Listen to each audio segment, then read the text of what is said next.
All right. Let's go. Let's go. Bro. Bro. All right, let's get into it, man. Blessed be the Lord who daily loaded us with benefits. Use me some kind of way to make your name holy. Our Father who art in heaven. Holy be your name through whatever I do today.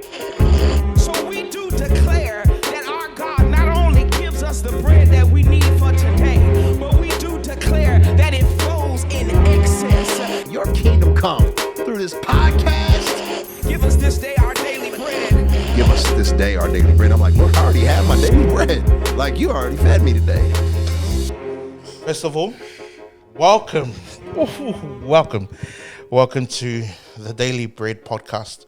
My name is Epi.3, also known as Pumba, and I'll be your host today. But you know what? The original host goes to my guest, because full circle moment, about 3-4 years ago, I was a guest on his podcast, and to this day, I still go back and watch that episode. But I just want to shoot over Mr. Jeremiah Tango, also known as DJwavz. Let's go. Bro, Yeah. why are you smiling? Why are you laughing, bro? You just always give me a smile, bro. Where's that smile from? It's just that thought of it, like the full circle moment. Like, God has definitely been good, bro. Yeah. Like, how crazy is it? We're here. We're sitting in your podcast, bro. Whoa, well bro. done, man. Man. And just a bit of context. We'll go there first, actually. Yeah. Where, what podcast are you from? Tell me about your podcast, or give us a bit of backstory. Originally, the podcast I was on was the Also Table Talk podcast. Me and a few Shout out. other boys. I was the main character. The other boys were just fun. Accessories, eh? I was the Beyonce of the show. I can see it. Nah, it was a good time, man. Like, it was a very timely podcast with the boys, having those conversations where it needed to be had. Oh. Just like those deep conversations, also a lot of laughs. But creating those good memories with the boys, and I think that was the best like season for that time to have that podcast. So. All right, we'll park it there because I don't want to, man. We'll get there later. But bro, I want to get to know you. I want the viewers to get to know you as well. First of all, man, welcome to all our listeners, all 1 million and trillion of you tuning in through YouTube and Spotify and wherever you're tuning in. I just want to say thank you. We respect your time, and we want to be.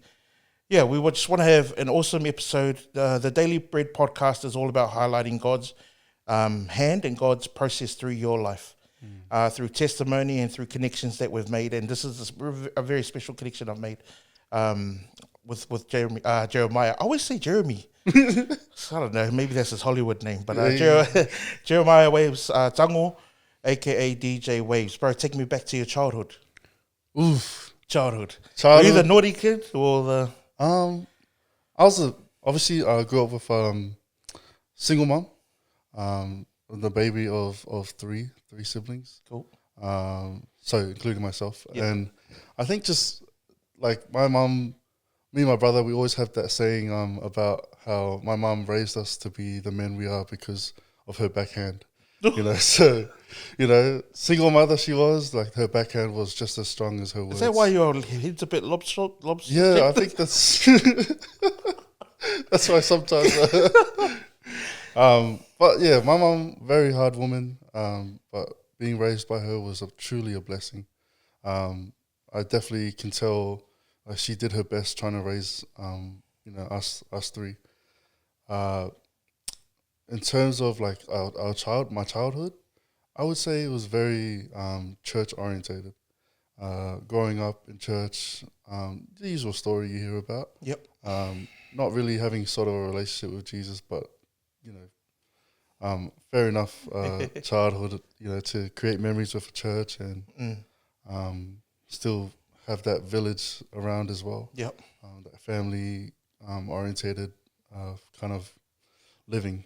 Really, everything was revolved around family, revolved around moving with our family. Yep, cool. So, yeah, I was originally born here in Sydney, so I think that's why I'm sort of drawn towards going for Bankstown Bulldogs because I was born in Bankstown. That's another reason why I love you, man. The doggies. Yeah, so went to school here for a couple of years and then moved up to Brisbane, where my family is currently now, in Goodna. Just been doing I did a lot of my schooling there and eventually moved myself here. Oh, awesome. And Yeah, with shout out to our parents, to mum. definitely. Like, I wonder how many times they wanted to give up on us, taking us to church, Yeah. even though we didn't want to go. We woke up late, we dressed wrong. Oh, man. But how much has that impacted us in our later lives that it's almost muscle memory that we have our faith around, and then it's really, as an adult, it's up to us to tap in and actually have our own connection with God. So, man, shout out to Mom. She sounds like an amazing lady. Yeah, she is. With a mad backhand. So, growing up, because I know that you're creative. Getting to know you, I've seen a certain sort of creativity, your outlet. Yeah. Was that forged young? Or like, I guess I'm trying to talk about your love for music. Yeah. Yeah. So my love for music actually came from my love for dancing. Oh. So originally, growing up in high school, throughout high school, I discovered that like I really enjoyed dancing. A lot of the times, I was looking up to like at that time like Request Dance Crew and things like that. Like I used to love watching Sweet and Sour. Yeah. They're like OG New Zealand dance crews. Desire 2.0, like just those kind of guys I used to love watching on YouTube and stuff. It's crazy to see where Lance is now. Yeah. So he was someone who I've been following like for a long time, and just seeing his growth and stuff like that, it's inspiring. But I think because that natural like rhythm that we have for music, and that like every time I hear music, it's like it gives me a groove or it gives me a feeling, and I want to reciprocate that when I'm DJing. So that was something that when it came to DJing, it was natural for me because if I feel like I can move to it, then other people can groove to it too. So first gig. Do you remember your first gig? Yes, I do. How'd you go? I went so crap, bro. The DJwavz was not waving back then. It was DJ Splash. DJ Puddle? How was it? Bro, I was so nervous, Like I didn't know how to. I was like, I was so used to DJing just in that little room that I had at my auntie's place. And just going out from that, DJing into like a birthday. It was a backyard birthday. Okay. I remember. And everyone said it was good. So I was like, I didn't get any, bad reports or anything, but I just knew like that wasn't, as a creative, you tend to be so harsh on yourself. 100%. Like you walk away thinking that wasn't the best, You're your own worst critic. Yeah, definitely.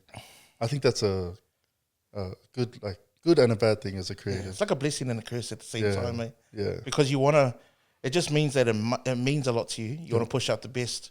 But then other people's perspectives are almost not enough. Yeah. Relax, man. It's like everyone in the room can tell you you're good except for yourself. Oh, man, guilty. Yeah, guilty.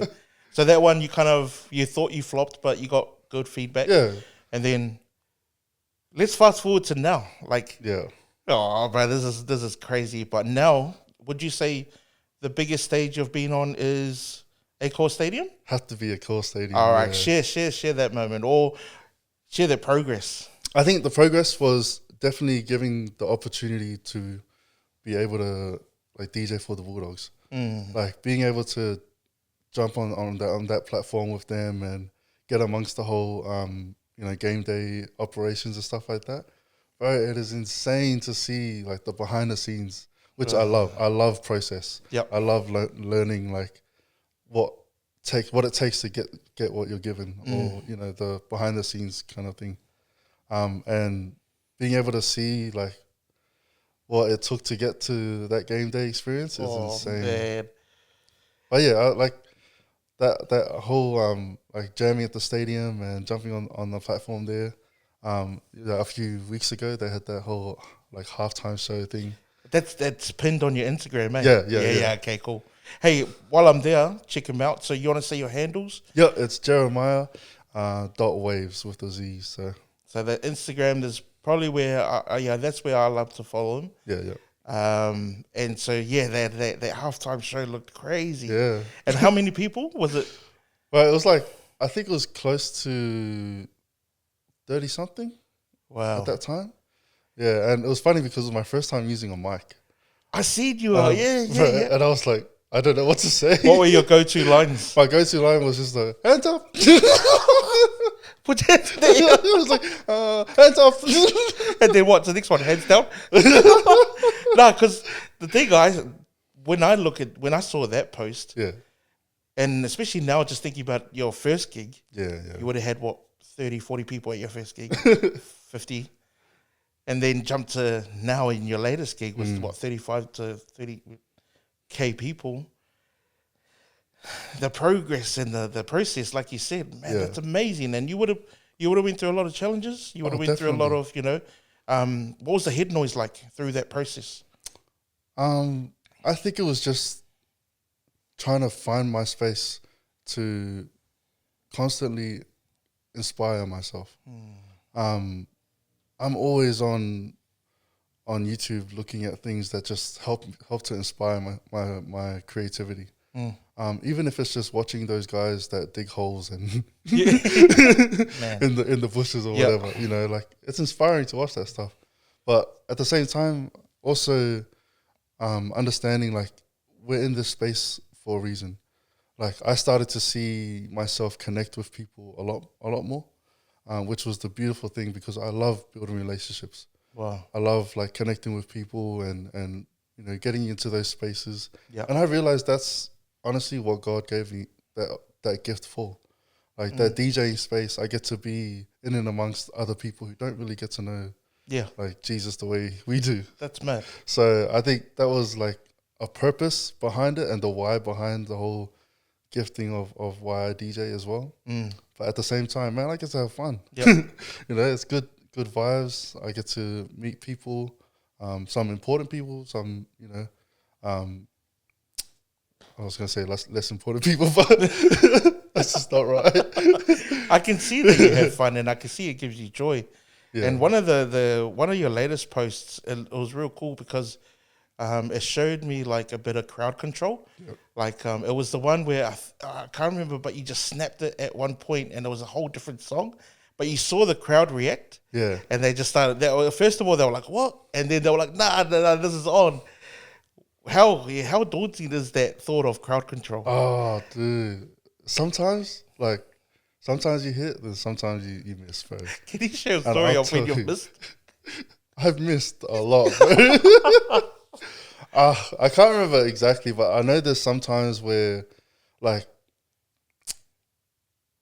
sometimes you take on requests, and this is the dangerous thing about taking requests. Yeah, is that one request might not suit everybody else, the rest of the crowd.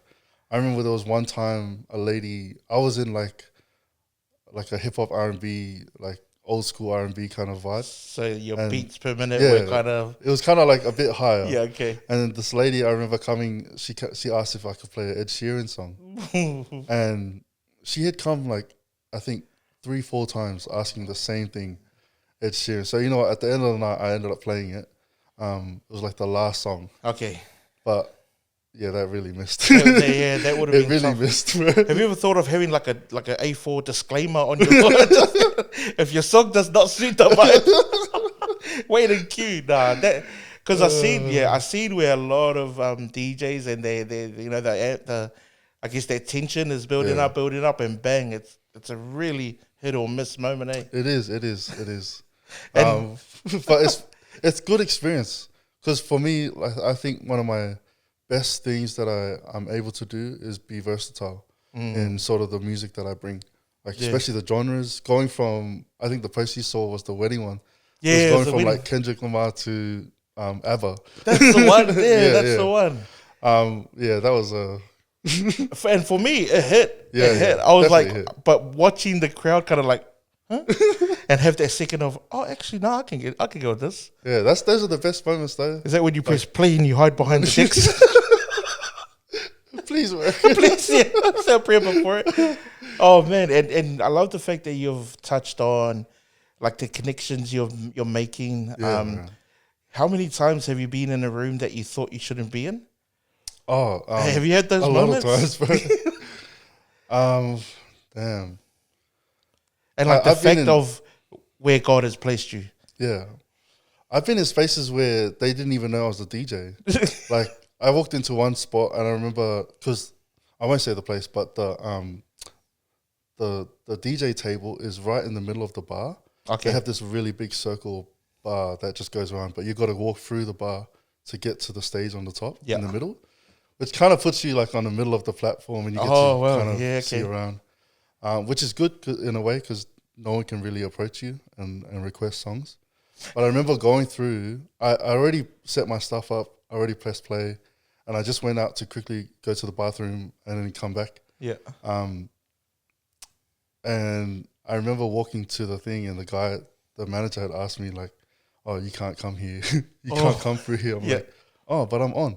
Like, I'm DJing. He's like, no, you can't come through here. Oh. I was like, well, find someone else to play your music then.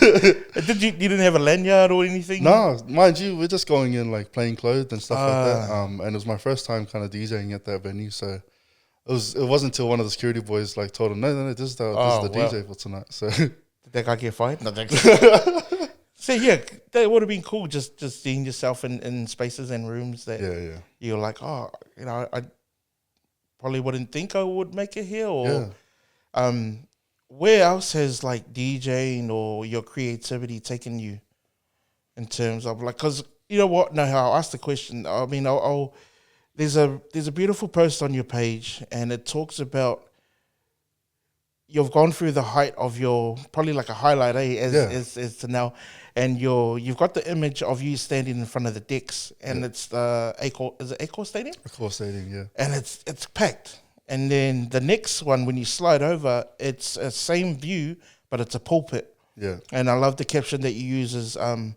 correct me if I'm wrong, it's, I want to make sure that the also behind the decks is the same also behind the pulpit. Yeah. You want to touch on that? Because I thought that was like, that was a heavy post, bro. Because we can be someone in the space and then a whole different place, as a person in a different space. How important is that? Was that post? Honestly, it means everything to me. Integrity is something that my wife and I, we push to strive and correct every time. Like I've only come this far and I've only made it as far as I can because of integrity. Mm-hmm. And it's not only my wife and I, but also the boys I have around me. And you know, my podcast brothers, they're still the same with like just keeping me in line, in check, and making sure like as big as DJwavz is, like it's always gonna be Jesus first. Sheesh. And like sometimes that really helps with the noise too. It helps remind myself like, hey, come on, like this is all God's doing. Like, you know, there's a reason why He put you on that platform. Yep. And I think that's the blessing of it. Yeah. But you know, with that platform comes the responsibility of making sure you're maintaining that integrity. Which is why I set boundaries with my DJing. Good. Like that's so important when you're in the spaces that we're in. Yep. Week in, week out, those DJ nightclubs, you know, I always say to my family, like the reason why I don't want to do family gigs is because I can't enjoy myself. I treat DJing as work. It's a you know, clock in, clock out kind of thing for me. Some DJs might not agree, but it's what I have to set those boundaries. Because like when I'm on that platform, what am I showing? Am I, you know, I had to make sure that I've never drank when I'm playing. I'm also, I think like 100 and something days vape free. Oh wow! Which was something I really wanted to work on. Wow! Just sort of so that when I present myself behind any platform, whether it's in a pulpit or behind a DJ deck, like I'm the same also. I'm the same integrity based kind of man. Yeah. And to be honest, knowing you and seeing your social media, I know we messaged each other through our stories and stuff. I've seen it. And I want to move towards that second image, which is you behind the pulpit. Yeah. You're a youth leader Yes. in your church. Yep. You wanna share about your like coming up through the youth and then actually taking the leadership. So I actually didn't find myself involved with church until I was 19. It wasn't until I was 19 I rocked up. I moved down here from Brisbane at the time, and at the time, like I'll go a bit deep if that's all right. Yeah, of course. Bro. At the time, I just remember coming down to Sydney, and I came out. I was already out to my family that I was gay. I had like a relationship with a guy at the time, and I just remember coming here trying to figure out my life. Mind you, I was also like fatherless as well. Yep. And just really wanting that father. You know, there was always that emptiness of trying to fill. I was trying to fill that void, and I think like it wasn't until I was invited to a small youth group in Granville. Shout out to Granville AG. Yep. And like just that crazy moment where you know the word really spoke to me, and something like, you know, I always say something, but we all know it was Holy Spirit from now. In hindsight, we know it was Holy Spirit. Just really pulling me towards that altar call. And I remember all I remember at the altar call was just falling onto my knees and really crying my eyes out, Like, it was insane. Like, it's one of those feelings you'll never, ever feel again. You know, that first touch of a father. Damn. And, like, God and his embrace, like, to take someone like me, you know, as gay as I was, or as broken as I was, as fatherless as I was, he still embraced me. Wow. He took me in, and from then, like, it's just been obviously, you know, a whirlwind of emotions and a journey. But man, God really saved my life. You know, and from then it was just growing within youth, turning up even when no one was turning up. Yep. And I know those moments. I think I just grew my love for church at that time. My love for ministry grew from there. And I just remember thinking, man, if a generation doesn't get to know Jesus the way I do, then we're missing out. Like, we're not doing something right. And so I think that's where my love for ministry came from. Yep. Obviously, my own testimony, being able to grow in my identity, and also my life as well. Obviously, I'm not gay anymore, so yeah. Well, you've got a beautiful wife and and it's been such a blessing with my wife, man. I think the crazy part too is when after I got saved, about 2-3 years later, I met my wife for the first time, and the crazy part too is on our first date, I told her my story. Wow. I told her my testimony of how I met Jesus. You felt that comfortable with it? And I felt so comfortable with her. And my wife was just graceful about it. Wow. And I've always said, like, I'm where I am because of the grace of God. And I think that's something that this generation needs a lot more. Yeah. Man, thank you for sharing that part of your life. And I think what I love is the confidence and the vulnerability and transparency that you can share. Yeah. And the confidence in God that's now your testimony. And you're not going to shy away from sharing it. Yeah. But I want to talk about your wife, because I know behind that, man, as cliche as it is, behind a good man is an even better woman, right? So you want to share on the missus? I just gotta say, like, it's the best having my missus there. My wife Moana Tango, she's been nothing but a blessing for me. Yep. In terms of just helping me grow to be the man I am, and like I needed her, you know. She helps me to, you know, sharpen me on the edges that I need sharpened, and I do the same too. It's a crazy whirlwind, like this whole marriage thing that we're experiencing now. We're 3 years deep. Yep. In our marriage. We Congratulations. got married in 2021. Yep. Which is the best. It's better than being single. So,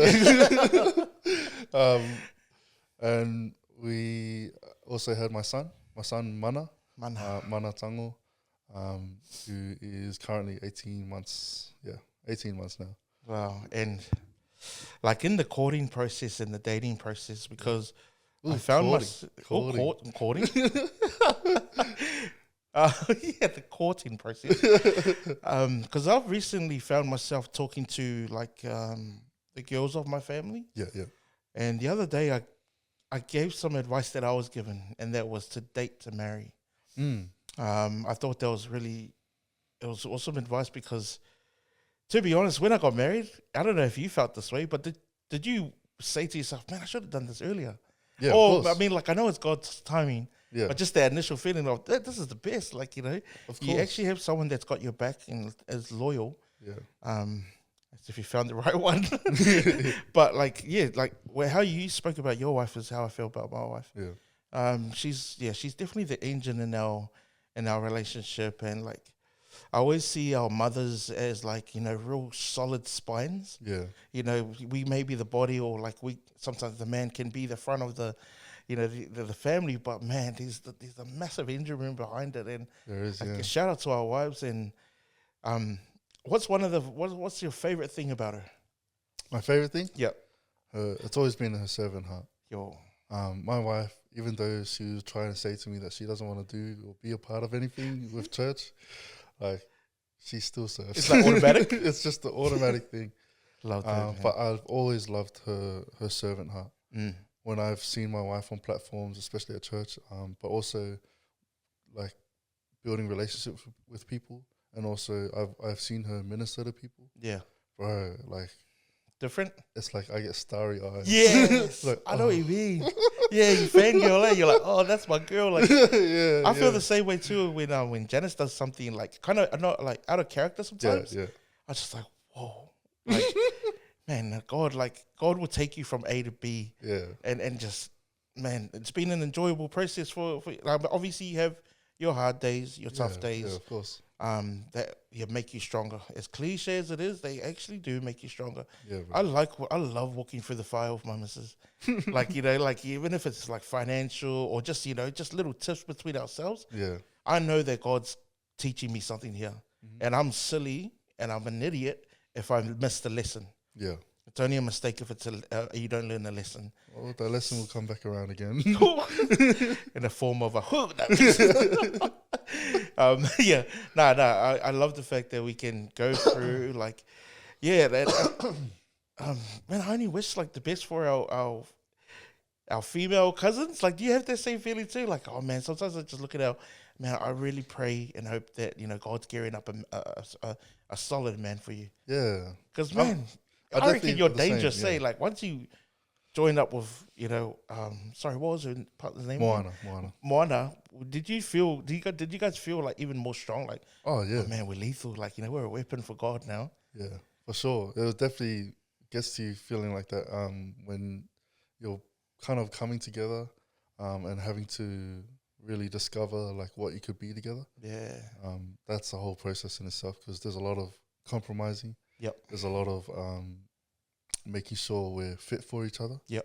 And also sometimes I have to be the one to take the back seat as well. You know, understanding that I'm not always the one like who has to be in the forefront of everything, and sometimes it just helps to just be the supportive one. Yeah. Yeah, because I touched on this on episode 1 with Janice. Yeah. Is that the second I married you, or well, even before, like in the courting process, she was my project. I know that kind of sounds weird in a way, but I've actually stuck by that, because if I'm not forwarding her, if I'm not improving her or adding value to her, what's the point? Yeah. Like, I've always seen her as my project going forward. And when we got married, I was like, okay, cool, we're going to amp it up even more. Like, what area can I help you with, or what area can we get better? And then when she started taking that same like mindset with me, we just noticed like we were just kind of like climbing, etching up, getting better.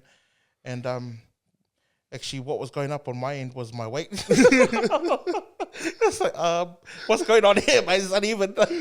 But no, in terms of like, we got stronger, our love, like, you think you love someone, like there's no cap to love, eh? Yeah. There's absolutely no cap to love. It's like, I can't love, I'm just going to love you up here. But I find with my wife and even with my daughter, Yeah. I hope that with your son, it's just like a growing thing. And I feel like the closer we get to God and the more we include God in our relationship, Yeah. that love just overflows. Oh man, definitely overflows. And I agree with your comment about like love doesn't have a cap. I've never known love like I do now until I prayed for my own son. Oh. Like praying for your own kids, now it makes sense. Mm-hmm. Now I know why my mum would wake up 5 o'clock in the morning, Yeah. like praying for us. Like I used to think that was crazy, but Yep. crazy doesn't look. It looks crazy until you actually do it. Yeah. And I think that's truly a blessing, like being able to pray over my own son and build that love for myself, Yeah. for my family. And like with you sharing your story and you mentioning that you were fatherless, yeah. fatherhood, for your boy, like, man, I bet you're going 1,000 miles an hour. Oh yeah, 100%, bro. I think like because I hadn't had that example of what a father should look like, I've also, this doesn't give like I got to give credit to also family that helped raise me too. Yeah. Like my uncles and aunties who were like the father figures that helped me, and like because I didn't really have that one dad, one father role. I was really able to just be able to like nitpick things and qualities that I liked, that I felt like, I think I can definitely adapt that into my life. Yeah. So I didn't really just have the one mentor of how to teach me how to be a dad. I also got to which is kind of what I've been doing for my whole life, really. Yeah. And it's kind of, as much as it would have been hard to go fatherless, it's also been a blessing to have these different type of men kind of feed into your life, because now you've got different perspectives, different angles, on how to be a man. Because when I moved to Australia, I started looking for mentors, like mentors. Yeah. This was before I started dating Janice, but I was always I always had like an identity crisis, like myself. I was like, man, who am I? Like, because when I was in Wellington, a lot of what I was doing in Wellington made me. Yeah. And when I moved here, I was just like, oh, okay, like it's time to reinvent myself.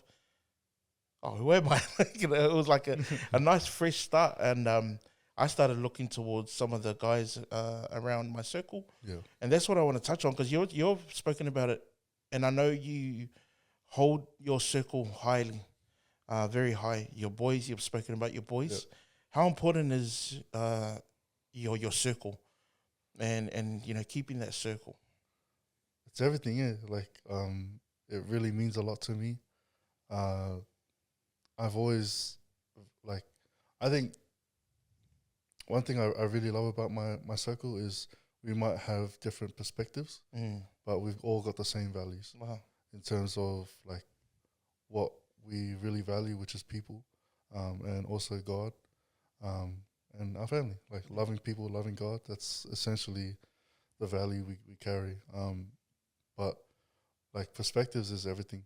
It just helps having those boys like really feed into my life, and like it's just like there's nothing like having those brothers that really know you. Where I can take this DJwavz off, and just be myself, and it's not like something that's bad necessarily. It's just they don't see DJwavz, they see Jeremiah. It doesn't impact them, or their loyalty doesn't get impacted by how the stages I'm on or anything like that, which is great. And that's what I want to move towards too, because when I was like kind of doing our run sheet or for our podcast today, the word I put in speech marks was platforms. Yeah. Obviously, that's coming off your post of being in front of the DJ decks and in front of the pulpit. Yeah. And now husband and then father. Yeah. Like with all these platforms, how crazy that is it that God has had his hand in all of them. Yeah. Like, I just want to give you an opportunity just to share, like, maybe like a story or something where God has really just, you've seen God's just, his hand just so evident Yeah. that, like, you have no doubt that it wasn't, you know, like, sometimes, you know, you get that, oh, it was a coincidence. Yeah. Yeah. But no, you know, It's never 100%, you know 100% it was the Holy Spirit Yeah. or it was God moving. Yeah, in that whole process, bro, like, where was God, like, most evident?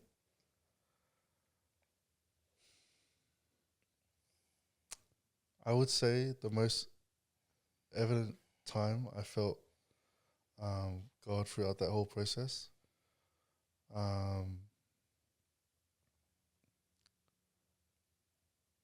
Definitely have to be the labor room. That should be like a The labor whole room. That's a episode. segment, eh? Oh, that is actually okay, man. Share your experience in the labor room. Yeah, so the labor room was pretty much the time. So my wife, man, as legend as she was, bro. like going through that whole process of witnessing like this beautiful miracle happening. For her, like we had like the background. I had already had a worship playlist going. Come on. So it was like Peace Chapel kind Yeah. of, and you know my favorite like Hillsong worship stuff. Yep. And like I'd never been so close to God to experience that, and you know get to like hold my son for the first time.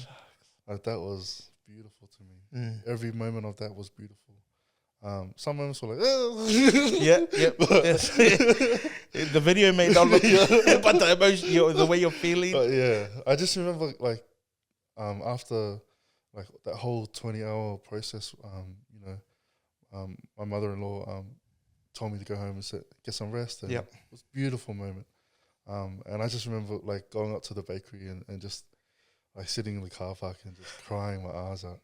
Like I was like, dang, like God, you really like brought me to another level. And you know helped me experience how much you love us. You know, like it opens your eyes more. Yeah. And it was such a blessing for me. That I feel like was where I felt God so evident in that whole process. Beautiful, there was man. nothing but God there. Yeah. And did I know it's a yes, but I want you to expand on it. Did your level of respect just shoot through the roof for your partner? Heck yeah. Bro, I just thought like the whole time I was thinking, if this boy comes out and disrespects his mum like that, He's gonna feel that backhand. but yeah, it really gave me a newfound respect for my wife, but also it gave me a new respect for my mum as well. Like being able to, for her to go through that process alone. Yep. I couldn't imagine. That was one thing I actually after, like months after, and we kind of like reviewed it, you know, as in a conversation. Yeah. I said to my missus, I have no idea how anyone's meant to do that alone. Like so it was me and my missus in the room, and we had, our midwife had got asked to leave because it was just as a lockdown happened. So like we literally went into the hospital, and our midwife was on the phone getting legal advice. And then she came up to us, she goes, guys, I'm so sorry, but I have to leave. And she had kind of guided us through the whole process because we were meant to have a home birth. And then a baby done a poo inside Janice's tummy. Yeah. And I'll save this story for another moment, but that room just all of a sudden filled with like, I was like, damn, it's just me and you, had like, you know, our midwife who's been holding our hand for the last 9 months. Yeah. Okay, cool. It was like, you know, as a man does, we snap into like planning mode. Okay, sweet. Like, oh, do you guys have a radio? Like, you know, got a radio in? Oh, can we dim the lights? Do you have any candles? And this was happening while people were exiting the building because they were getting asked to leave. You can only have you and your immediate family there, or immediate family, or one person. So obviously it was going to be me, and then and it was like 5 o'clock in the afternoon, and went through the whole thing, and baby was born at 6 in the morning. Wow. But like, you're right, bro, because in that process, I was like, I had geared up Samsung Notes. Shout out Samsung. Plug. Sponsor me. But I had geared up some notes of scriptures about being strong and strength. So I knew that when that time came, I was just going to start reading them into the air. Not necessarily to Janice, because, you know, there's ones where, like, you know, they're in that mood. They're like, don't talk to me. I was just like, God, I'm going to feel this, feel this space. Then, yeah, we, as we should, as we should. But just started filling the air with scripture, and then God sent this angel of a nurse. Yeah, like we had this tornado of a nurse in the beginning, and then the second one came through, and she was just like so calming, that I real reassuring, because Janice didn't go with the epidural. She decided not to get it. Oh wow! And she just muscled it, and like halfway through the night, I'm just like, I was pretty much tensed up. Were you the same? Were you like always tensed up? Or I was. Well, was it worry? I was one of those, like, you know, those anxious people when they get told to do something. Yep. They go do things like just start like smashing everything around. Yeah. That was me, bro. Yeah. Just you had one job, eh? One job. But yeah, I remember this nurse was such a blessing. She just came in and just had this real peace about her. And I remember one moment where Janice was like having contractions. She stood next to me, and she's just like, she's strong. Yeah. And I was like, yeah, those was, I tried to hold my tears back and read my scriptures. And she's like, she is strong. And I was like, wow, yeah. But it was just those moments of like, okay, hon, you're number one. Like, and you know, shout out to obviously your mum. Like, was can I ask if mum had you, and she was it just mum? Just mum, yeah. Wow. Probably would have been like an auntie as well. Or yeah. Like that. But yeah, just mum. Yeah, but man, because there were a lot of moments where it was, oh, hun, come hold my hand. Yeah. You know, come, you know. There was a lot of that. Yeah. I actually done some funny videos too. I took the opportunity just to do some stupid videos. Yeah. And she was just like staring at me.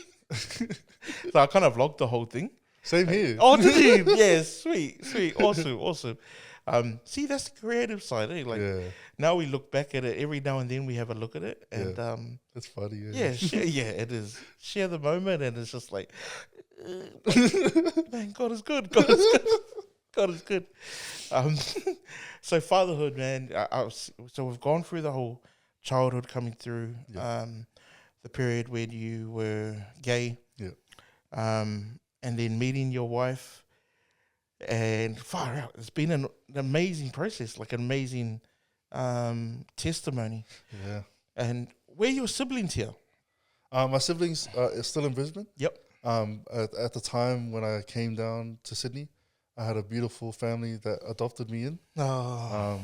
They're the Besse family. Yep. Shout out to them. Shout out. Always loved them, man. They've been nothing but like blessings to me as well, and just taking me in as one of them, which is the biggest blessing. Shucks. I've always had a love for them, so they've definitely helped me understand like having a village is important.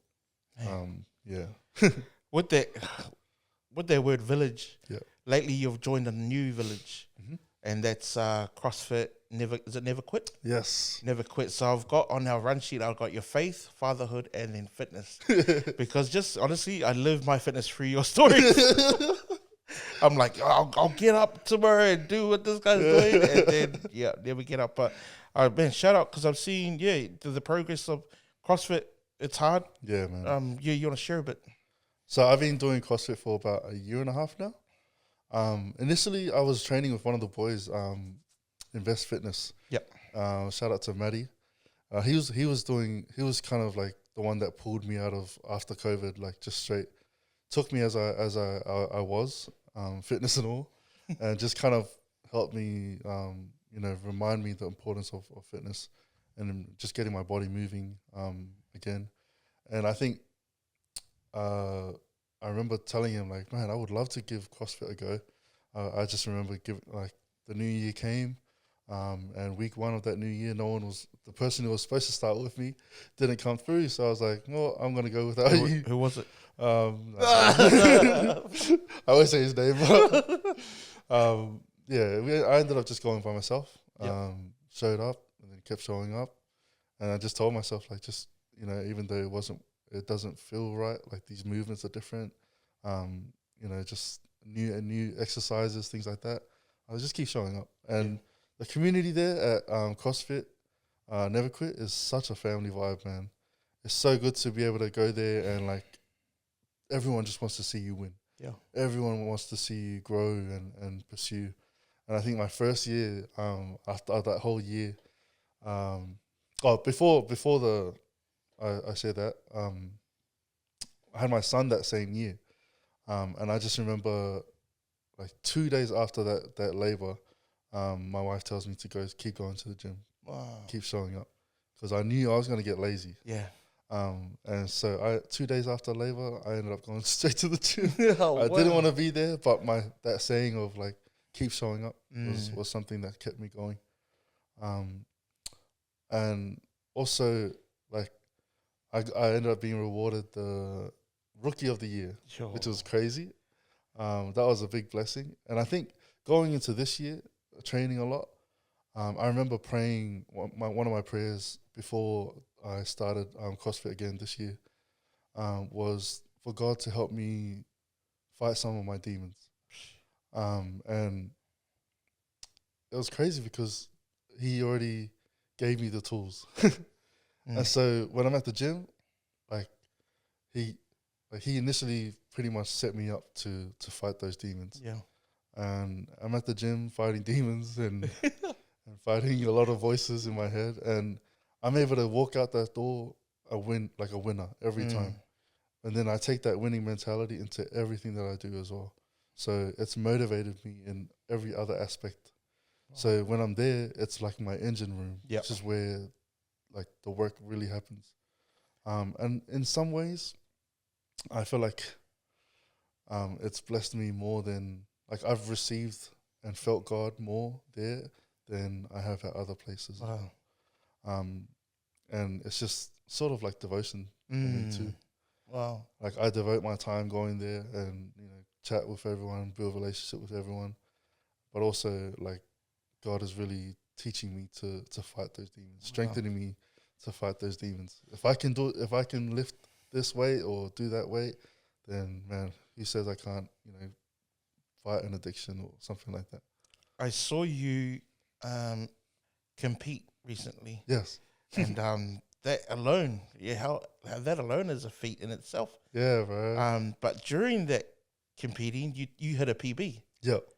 Oh man, like, how, like, it goes to show that when you surround yourself, and then even more so in the competition sense, and then just that hype, like, because what was your PB, or what was your current, was it a clean? Yeah, so it was clean and jerk. Yeah, was 120. Okay. Yeah. And then in the competition I pushed to 130. Wow. I wasn't expecting to touch that weight. Yep. It was actually funny because we had 3 attempts, and the first one, I asked for 110, but the guy who partnered with me, he put on 120. He didn't know. Oh. And then I ended up doing it, and I was like, oh, that felt a bit heavier for 110. And he's like, no, sorry, that was 120. No way. Did he do that on purpose? No, he didn't. We didn't, because it was different colored plates at the time. Oh, no way. So he didn't read it properly. Wow. That's actually really cool. So then it was like, oh, we might as well go heavier now since you've already. So you pushed for that 130. Yeah, and then that's how I got to 130. Wow. And it was awesome because you could see everyone, like, the joy on everyone's face, and you're just like, oh man, I can't believe I did that. Dude, I was so hyped today. Yeah. I love the fact that you said it's a devotion and it's a moment that you spend time at the gym, and it's your connection. Going back to that word platforms, so you've got these multiple platforms now, and then CrossFit being the last one we touched on. What's another platform that you'd like to see yourself in? One thing I would love to step into more is maybe one day getting into a season of mentoring. Wow. I've always felt like God shows me and gets me around people for a reason. Sometimes to learn off them, sometimes to also inspire them, or sometimes to also see how I shouldn't be. Okay. But at the same time, like, I've always had a love for people, and I think that's something I would love to step into more mentoring position. But maybe that comes with experience, with age as well. Just helping a next generation kind of grow into achieving their goals, achieving their dreams, stepping into different lanes and platforms. Because other than doing all this, you also are a youth worker. Yeah. Cool. And so that's where that mentoring comes from. Yeah. Yeah, because I've always said this. I feel like because for myself, I unknowingly had mentors. Like I admit, like not until decades later, I realized, man, that's what he was doing, or that's what he was showing me. Yeah. That's what he was trying to. Always hindsight, eh? It's always hindsight, yeah. Because I find myself doing things nowadays, and I'm like, oh man, Willie taught me that. Oh shucks, man, Sefa taught me that. Oh, I got this from my brother. Yeah. But it's funny how you're saying the mentorship, because I know that you've gone through life, and I know for sure there's been kids that have looked up to you. Yeah. There've been kids that have learned something off you. And it's beautiful that you want to make that an actual platform, because the reason why I use the word platform is because when you think of a platform, obviously you're elevated above ground. Yeah. But at the same time, there's a reason why you're elevated, and everything that you've shared today with the testimonies and your life, there's a reason why God has elevated you to that platform. Yeah. What's next, bro? What's next for what's next for DJwavz or Jeremiah? It's funny, bro. Like, I think we've always had this pressure for what's next. But I remember writing this year, actually. Wow. I remember writing this year that if the calling of my life was just to be a good dad, then so be it. Nice. And I think that's something I don't want to pressure myself to seek out what's next and forget to understand what's in my hands now. Man, that's beautiful. Yeah. I love that. I love that question though. Like, what's next is always important, but at the same time, like, if I'm just called to be, if I'm just called to be a great dad, then that's all. That's beautiful. Yeah. And I know that your family are benefiting from everything that you're doing. Thank you. I know your social media is. Congratulations on all the successes that you've had and are going to have. Like, I knew that when you arrived, I was like, don't talk to him too long, because then we'll have no material for the podcast. But yeah, that's a habit, eh? It's a habit, eh? Like, an hour later, you're like, oh, should we jump on the podcast now? But bro, thank you so much for jumping on. Any last words? Just want to give a shout out to my wife. I'm always thankful for you, babe. And also to my family. Those guys have really supported me throughout everything. And I've always appreciated everything that they've done. So awesome. Thank you. Amazing. Thanks for sharing and highlighting God in your life. Thanks for jumping on board the Daily Bread podcast. And I hope that further down the line, episode 30, 40, 50, you can jump back on and we can see what other platforms you've been a part of. Yeah, man. But God bless, bro. To all our listeners out there, man, I hope you were touched. I hope you shared a lot of like the emotions that I was feeling as well. Thank you for joining us. This is your Daily Bread podcast, episode 3. Blessed to have you on. DJwavz, Jeremiah Tango. Thank you so much. Let's go. Let's go. Blessed be the Lord who daily loaded us with benefits. Use me some kind of way to make your name holy. Our Father who art in heaven. Holy be your name through whatever I do today. So we do declare that our God not only gives us the bread that we need for today, but we do declare that it flows in excess. Your kingdom come through this podcast. Give us this day our daily bread. Give us this day our daily bread. I'm like, look, I already have my daily bread. Like, you already fed me today.